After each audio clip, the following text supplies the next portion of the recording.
چھٹی حدیث بھی بخاری اور مسلم سے ہے، مشکات میں 5959 نمبر حدیث ہے، بخاری مسلم دونوں میں موجود ہے۔ ہم عائشہ رضی اللہ تعالیٰ عنہ کہتی ہیں کہ نبی صلی اللہ علیہ وسلم کی وفات میری گود میں ہوئی، میری یہ جو آپ سمجھ لیں گلا اور سینہ، اس کے درمیان آپ صلی اللہ علیہ وسلم کا سر مبارک تھا، اس حال میں آپ صلی اللہ علیہ وسلم کی وفات ہوئی۔ اور کہتی ہیں کہ میرے لیے فضیلت ہے کہ آپ صلی اللہ علیہ وسلم کی وفات سے پہلے اللہ تعالیٰ نے میرا تھوک اور نبی کا تھوک ایک جگہ پر جمع کر دیا، اور بتایا وہ اس لیے کہ میرا بھائی عبد الرحمن اسی حالت میں آیا، اس کے ہاتھ میں مسواک تھی اور آپ صلی اللہ علیہ وسلم عالم نزع میں تھے، تو آپ نے اشارہ کیا تو وہ مسواک آپ صلی اللہ علیہ وسلم نے اپنے منہ میں ڈالی، یعنی مسواک کے ساتھ آپ کی اتنی عقیدت تھی، امت کو درس دینا تھا۔ بخاری مسلم میں حدیث ہے اگر مجھے امت کی تکلیف کا خیال نہ ہو تو میں مسواک کا حکم دے دوں، فرض کر دوں۔ اور ظاہر ہے یہ جو ٹوتھ پیسٹ یا برش ہم استعمال کرتے ہیں یہ اسی میں داخل ہے، کیونکہ صفائی نصف ایمان ہے، صحیح مسلم میں حدیث ہے 534 نمبر، تو اس کی جو بھی ماڈرن فارم استعمال ہوگی، علماء نے خام خواہ ایک اس کو عجیب و غریب مسئلہ بنا دیا ہے۔ یہ صابن جو ہم استعمال کرتے ہیں اس کی جگہ کبھی علماء نہیں کہتے صابن استعمال نہ کریں، مٹی استعمال کریں، لیکن جب ٹوتھ برش کی باری آتی ہے فوراً کہتے ہیں جی برش چھوڑ دیں، آپ مسواک استعمال کریں۔ تو اصل مقصد ہے دانتوں کی صفائی، تاکہ منہ سے بدبو نہ آئے، اور دانت جب نہیں ہوتے ہیں، ظاہر ہے جب بوڑھا ہو جاتا ہے دانت گرتے ہیں، تو جب کھانا کھائے تو وہ دانتوں کا کام بھی معدے کو کرنا پڑتا ہے، معدہ ڈسٹرب، صحت ختم ہو جاتی ہے انسان کی۔ اس لیے نبی صلی اللہ علیہ وسلم بڑی اہمیت دلاتے تھے، دانتوں کی صفائی کے اوپر اہمیت ہے، نہ کہ صرف مسواک کرنے کے اوپر۔ مسواک کریں بہت افضل بات ہے، لیکن اگر کوئی ٹوتھ برش بھی استعمال کرتا ہے اور دانتوں کی صفائی کی نیت ہے تو اس کو اجر ملے گا، جس طرح صابن کے ذریعے صفائی ہے۔ تو سیدنا عبد الرحمن بن ابی بکر نے وہ مسواک دی، نبی صلی اللہ علیہ وسلم نے اپنے مبارک منہ میں چبائی تو بڑی سخت تھی، تو سیدہ عائشہ کہتی ہیں کہ آپ سے چبائی نہیں گئی کمزوری کی وجہ سے، تو کہتی ہیں میں نے وہ مسواک لی، میں نے اسے نرم کیا اور پھر نبی صلی اللہ علیہ وسلم کے مبارک منہ میں داخل کی، اور کہتی ہیں الحمدللہ حضور کا تھوک اور میرا تھوک ایک جگہ پر جمع ہو گیا۔ جب حضور کا تھوک مبارک اس کو لگا تو سیدہ عائشہ کے منہ میں آیا، اور سیدہ عائشہ کا جب تھوک اس کے اوپر لگا وہ نبی صلی اللہ علیہ وسلم کے منہ کے اندر کیا، الحمدللہ۔ بلکہ بخاری مسلم میں حدیث ہے، سیدہ عائشہ کہتی ہیں کہ نبی صلی اللہ علیہ وسلم جب کبھی کوئی پانی تناول فرمایا کرتے تھے پہلے مجھے دیتے، اور میں برتن سے پیتی تو جس جگہ میں منہ لگا کے پیتی اس جگہ سے حضرت صلی اللہ علیہ وسلم منہ لگا کے پانی کو پیا کرتے تھے، اور اتنی محبت فرمایا کرتے تھے، الحمدللہ۔ بہرحال اس حوالے سے جو آپ صلی اللہ علیہ وسلم کی وفات کے حوالے سے جو ڈیٹیل چیپٹر ہے وہ مشکات میں آپ کو مل جائے گا، انٹرنیشنل نمبر کے مطابق 5956 سے لے کر 5972 تک 17 احادیث ہیں وفات النبی کے ٹاپک کے اوپر، اور ایک الگ سے بھی کتاب ہے، وہ ہے میرے بھائیوں سنن نسائی الکبریٰ کا یہ چیپٹر وفات النبی صلی اللہ علیہ وآلہ وسلم۔ امام احمد بن شعیب نسائی رحمہ اللہ تعالی المتوفى 303 ہجری، انہوں نے کتاب لکھی تھی سنن نسائی الکبریٰ، بڑی سنن نسائی۔ اس میں مختلف چیپٹرز تھے جو اب الگ سے آنا شروع ہیں۔ اس وقت جو ہمارے پاس سنن نسائی ہے وہ سنن نسائی الصغریٰ ہے، وہ اسی کی آپ سمجھ لیں اس میں سے ڈیڈکٹ کی گئی ہے، اسی کا ایک چیپٹر ہے وفات النبی صلی اللہ علیہ وسلم۔ اسی طریقے سے اسی کا ایک چیپٹر ہے خصائص علی، یہ جس میں سیدنا علی کے فضائل پر امام نسائی نے 194 احادیث ناسبیوں کے رد پر لکھی، کیونکہ وہ جب دمشق میں گئے تو وہاں سیدنا علی سے نفرت کا اظہار کیا جاتا تھا، پھر سیدنا علی کے فضائل پہ انہوں نے یہ کتاب لکھی، یہ بھی اس سنن نسائی الکبریٰ کا چیپٹر ہے۔ اسی طریقے سے اسی کا چیپٹر ہے فضائل قرآن بھی، فضائل صحابہ بھی، کئی چیپٹرز الگ سے آ چکے ہیں۔ ہمارے پاس جو سنن نسائی ہے اسی میں سے انہی کے شاگرد ہیں احمد بن محمد، جنہیں امام ابن السنی بھی کہا جاتا ہے، المتوفى 364 ہجری، انہوں نے سنن نسائی الکبریٰ میں سے سنن نسائی الصغریٰ لکھی، جس میں 5761 احادیث ہیں۔ جو سنن نسائی الکبریٰ ہے اس کے اندر 11770 ہیں، وہ عربی میں ہے۔ اب یہ اس کے چیپٹرز جو ہیں ہمارے جیرم شہر سے جو ہے وہ چھپنے شروع ہوئے ہیں، اس لیے میں نے ان کا تعارف بھی کروا دیا۔ اور مشکات میں بھی اگر آپ کو سنن نسائی کا حوالہ ملے بعض کا تو وہ نسائی میں حدیث ہی نہیں ملتی، کیونکہ وہ سنن نسائی الکبریٰ کا حوالہ دیتے ہیں، اصل کتاب وہ تھی۔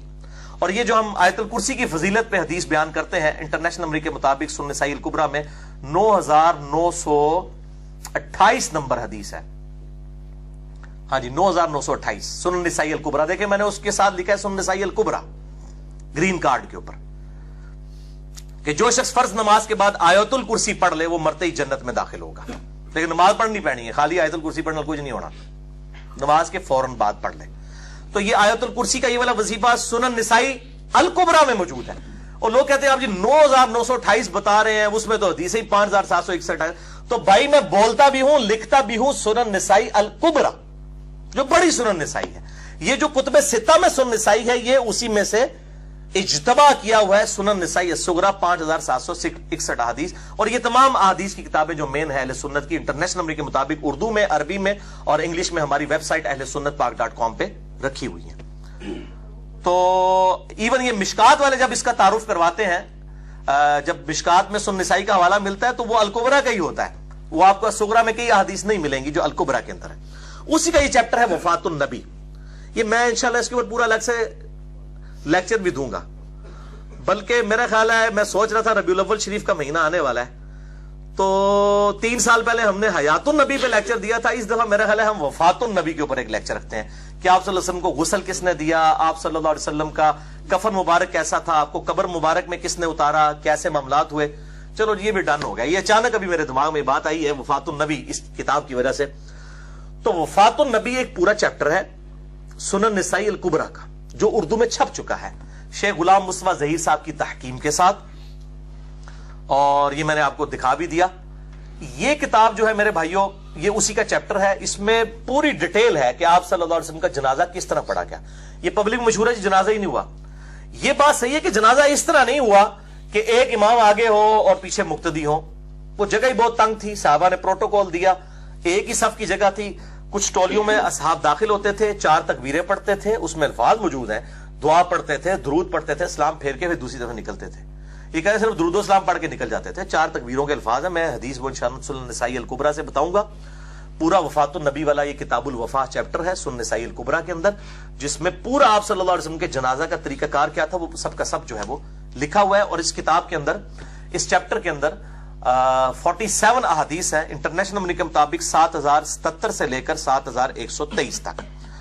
تو اسی کی تحکیم کے دوران شیخ غلام مصطفیٰ ظہیر صاحب نے ایک بات لکھ دی. میں چونکہ سیدہ عائشہ کے اوپر ڈسکشن ہے اور شیعہ سنی کنفلکٹ بھی اس حوالے سے ہے, میں اس کو کلیئر بھی کر دوں. ویسے انہوں نے الگ سے بھی السنہ 15 نمبر میں بھی یہ بات لکھی تھی, اور اس میں بھی مسند امام احمد کے حوالے سے لکھ دیا ہے. مسند امام احمد میں انٹرنیشنل نمبر کے مطابق جلد 6 صفحہ 274 پر 26,391 نمبر حدیث ہے. مشکات جو مکتبۃ الشاملہ کی نمبرنگ میں بتا رہا ہوں. اور اس کتاب وفات النبی میں بھی انہوں نے 116 نمبر پیج پہ وہ روایت لکھ دی ہے سیدہ عائشہ رضی اللہ تعالی عنہا کے حوالے سے, کہ یہی الفاظ جو بخاری مسلم میں مسند احمد میں بھی موجود ہیں. اور اس حدیث کو شیخ شعیب ارنوت بھی صحیح کہتے ہیں رحمہ اللہ تعالی, چونکہ اب وہ فوت ہو چکے ہیں, اور شیخ غلام مصطفیٰ ظہیر صاحب زندہ ہیں حافظہ اللہ تعالی, تو انہوں نے بھی اس حدیث کو صحیح کہا ہے. السنہ 15 نمبر کے اندر بھی لکھا, اور وفات النبی کی تحکیم کے دوران 116 نمبر پیج پہ, السنہ 15 نمبر میں 49 نمبر پیج پہ, کہ سیدہ عائشہ کہتی ہیں وہی الفاظ بخاری مسلم کے جو ہے کہ آپ صلی اللہ علیہ وسلم کی وفات میری گود میں ہوئی, آپ صلی اللہ علیہ وسلم کا سر مبارک جو ہے وہ میرے گلے اور سینے کے درمیان تھا. مسند احمد میں آگے الفاظ جو ہے وہ موجود ہیں, وہ میں آپ کو الفاظ بتا دیتا ہوں کہ سیدہ عائشہ کہتی ہیں کہ رسول اللہ صلی اللہ علیہ وسلم کی وفات میرے حلق اور سینہ کے درمیان میری باری کے دن ہوئے.